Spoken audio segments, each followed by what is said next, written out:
예술계의 사람이지만 그 결이 굉장히 다름에도 부부의 연을 맺은 인물들이 있습니다.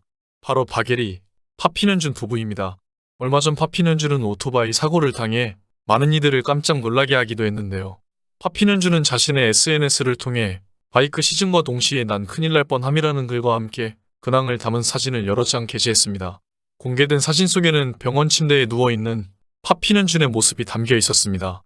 고통스러운지 표정은 잔뜩 일그러져 있고 골반 부분엔 큰 멍이 들어 있었습니다. 또한 핸들이 부러진 오토바이 사진도 있어 큰 사고였음을 짐작케 했습니다. 두 사람은 만난 지 3개월 만에 결혼식을 올릴 만큼 서로에게 바랍니다.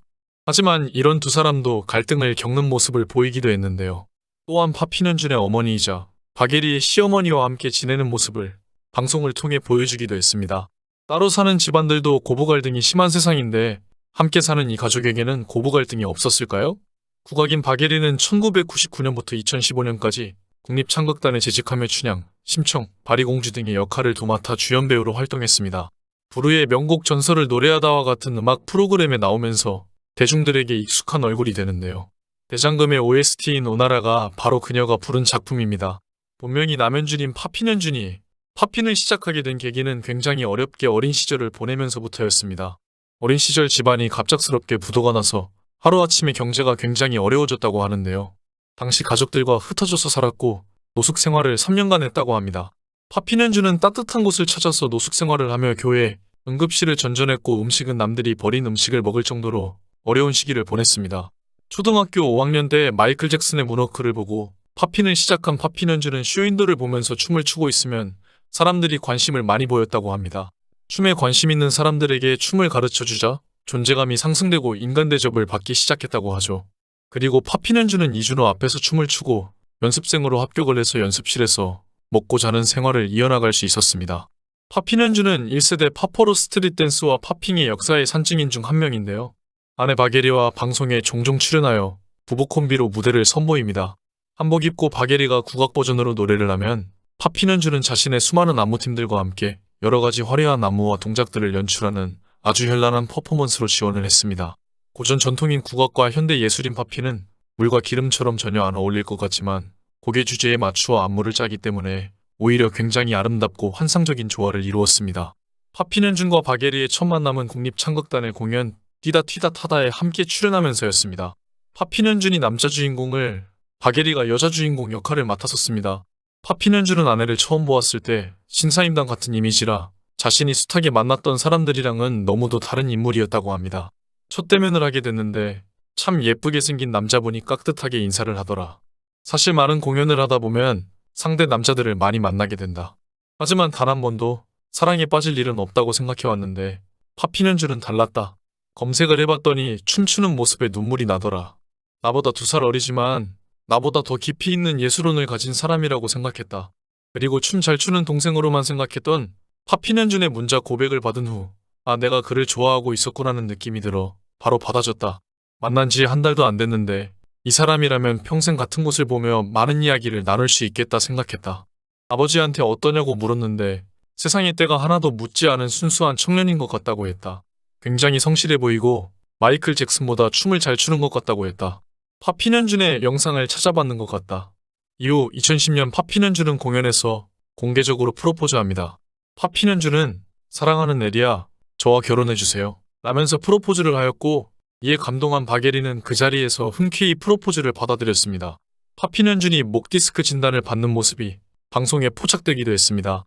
이날 파피는준은 아침부터 고통으로 괴로운 모습을 보였습니다. 결국 아내 박예리의 손에 이끌려 병원을 찾았고 심한 목 디스크 진단을 받았습니다. 의사는 수술을 권했습니다. 하지만 파피는준은 춤추지 말라는 건 목숨을 끊으라는 거다. 취미나 목표로 춤을 추는 게 아니라 춤은 제 삶이기에 이걸 안 하면 제 인생엔 의미가 없다 라고 단호한 입장을 보였습니다. 결국 파피는준은 수술 대신 시술을 택해 치료를 받았습니다. 아내 박예리는 많은 사람들이 현준 씨에게 댄서로서의 수명 짧은 거란 이야기를 했다. 남편은 그 편견에 맞서고 싶었던 것 같다. 내 남편으로 봤을 때는 춤추지 말란 말이 목구멍까지 오지만 그가 살아온 삶을 보면 그런 말을 못하겠다 라고 끝내 눈물을 보였습니다. 파피는준의 건강으로 인한 부부간 갈등은 또 있었습니다. 이날 파피는준은 다른 방에서 판소리를 연습하는 박예리에게 신경질을 냈습니다. 그는 아, 진짜 좀 조용히 해. 연습 혼자 해? 방해되잖아. 조그맣게 하든지. 라고 화를 냈습니다. 이후에도 다시 찾아와. 여기 혼자 있어? 라고 분노하는데요.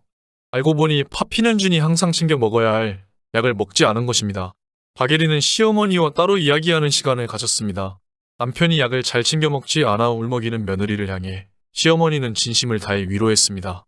함께 살지 않아도 고부간의 갈등이 심한 집안이 많은데 박예리와 파피넨준의 집에서는 늘 고부간, 부모 자식 간 서로를 아끼고 챙기는 모습들이 자주 보입니다. 닮고 싶은 고부 사이로 박예리와 시어머니가 높은 순위로 꼽히기도 하는데요. 박예리는 항상 어머니 며느리라서 정말 행복하다 라고 이야기하며 시어머니를 향한 감사함과 사랑을 표현합니다.